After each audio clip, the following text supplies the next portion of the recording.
Она што вие викате, не само што е добро да се објасни, туку јас имам еден предлог до вас. Председателе, до вас имам предлог.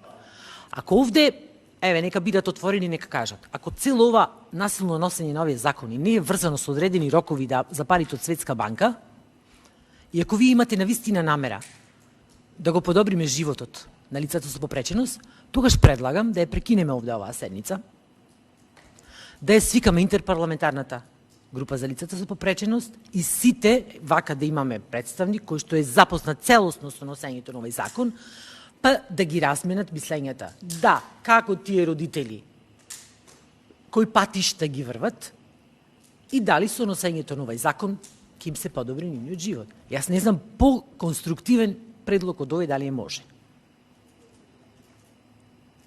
Тргаме сите, ние, вие, нема некој што мисли поинаку од ова што го зборувам.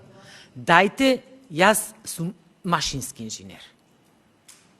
Значи, вие може да се објаснуваме до утре, јас да ви кажувам моje мислење, вие ваше. Најконструктивно предлагам да се координираме, да се свика интерпарламентарната група, да дојдат сите лица со попреченост, сите да си ги кажат своите маки и да видиме дали нешто ова законско решение може да се подобри, а не на брзина да донесиме, па после хаотично.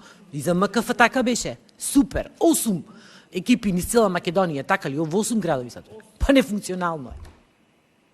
Сега, ни тие нема да постојат, или ќе постојат за нив, ќе го следеле развојот. Значи, лутаме, луѓе. Дајте да изработиме на законско решение на кое што сите ќе бидеме горди.